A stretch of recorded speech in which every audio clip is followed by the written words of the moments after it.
amores, hoje nós vamos falar de um assunto que já tem aqui no canal, né, sobre um conteúdo, um tema visual sobre o sistema nervoso, a junta central e periférico. Mas hoje eu venho trazer especificidades acerca do sistema nervoso central. Então já deixa o seu like, se inscreva no canal, ativa o sininho, você vídeo toda segunda, quarta, sexta, sábado e domingo, vlog assim, terça e quinta. Compartilha com todo mundo e comenta aqui suas dúvidas e sugestões. Bom, o sistema nervoso central, ele é responsável pelo controle do nosso organismo, né? É responsável por receber, por processar, por integrar informações e gerar respostas para todo o nosso corpo. Ele é anatomicamente composto por duas estruturas, encéfalo e medula espinhal. O encéfalo é protegido pelo crânio, né, que é a caixa craniana, e a medula espinhal é protegida pela coluna vertebral, que é o canal vertebral.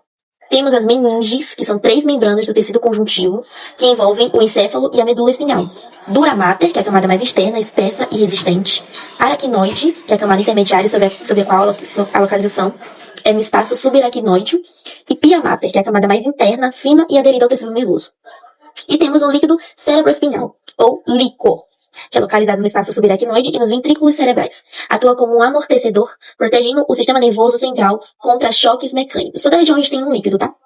É responsável pela nutrição e remoção de metabólitos do tecido nervoso. Agora vamos falar especificamente sobre o encéfalo, que está contido no crânio e é o centro das funções cognitivas, emocionais, motoras superiores. É classicamente dividido em 3 partes principais. Cérebro, que é a maior parte do encéfalo, e é o centro do pensamento, da memória, da linguagem, da emoção, do movimento voluntário. E dentro do cérebro a gente tem hemisférios cerebrais, que são 2, direita e esquerda, separados pela fissura longitudinal e conectados pelo corpo caloso, que é uma faixa de fibras que permite a comunicação entre eles. Temos o córtex cerebral, que é a camada mais externa, composta por substância cinzenta, que são os corpos dos neurônios, giros e sulcos. Córtex é dobrado em cristas, que são os giros, e vales, que são os sulcos, o que aumenta sua área de superfície. Divisão em lobos. O córtex é dividido em lobos nomeados pelos ossos que os cobrem. Lobo frontal, que é o raciocínio, planejamento, movimento voluntário, né? Giro pré-central, córtex motor, linguagem, área de Broca. Lobo parental, processamento sensorial, tato, dor, temperatura, giro pós-central, córtex hematosensorial, navegação espacial. Lobo temporal, audição, memória, linguagem, área de Wernicke. E lobo occipital, que é a visão. Além disso, a gente tem um diencéfalo, que é localizado profundamente e inclui o tálamo, que é o retransmissor de informações sensoriais, e o hipotálamo, que é a regulação de temperatura, fome, sede e controle endócrino. Também temos, além do cérebro, o cerebelo, que é localizado posteriormente, inferiormente ao cérebro. Tem a função de coordenação dos movimentos precisos, manutenção, equilíbrio e tônus muscular, e é essencial para a aprendizagem motora. Além do cérebro e do cerebelo, temos o tronco encefálico, que conecta ao cérebro, à medula espinhal e ao centro de controle das funções vitais. É composto por 3 estruturas. Mesencéfalo, que é responsável pela coordenação de refluxos visuais e auditivos. Ponte, que transmite informações entre o cérebro e o cerebelo e ajuda a controlar a respiração. E bulbo, ou medula ombrosa, que controla funções involuntárias e vitais, como o ritmo cardíaco, a respiração e a pressão arterial. Além do encéfalo, temos a medula espinhal, que é um cordão do tecido nervoso que se estende do bulbo até a região lombar, dentro do canal vertebral. Tem a função de comunicação, né, serve como principal via para a transmissão de informação de impulsos nervosos entre o encéfalo e o resto do nosso corpo, caminhos ascendentes e descendentes. Centro de reflexos, coordena reflexos simples rápidos, tipo reflexo patelar, de forma autônoma sem intervenção direta do cérebro. Ao contrário do cérebro, a medula espinhal ela tem a sua organização, né, de substâncias invertida, substância cinzenta e substância branca. A substância cinzenta é localizada mais internamente com formato de H ou borboleta e contém os corpos dos neurônios sensoriais nos cornos posteriores, motores nos cornos anteriores. E a substância branca, que é localizada mais externamente, composta por axônios mielinizados, que são as fibras nervosas, que formam tratos, vias ascendentes e descendentes.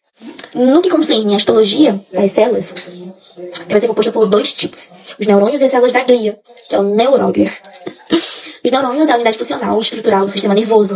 São células especializadas em receber, processar, transmitir informações por meio dos impulsos nervosos, sinais elétricos e químicos. E temos as células da glia, que é a neuroglia. Na verdade, é neuróglia, tem um acento. Que são células de suporte que não geram impulsos nervosos, mas são vitais para o funcionamento dos neurônios. No sistema nervoso central, incluem astrócitos, oligodendrócitos, micróglia e células ependimárias. Os astrócitos oferecem suporte estrutural e vão formar a barreira hematoencefálica.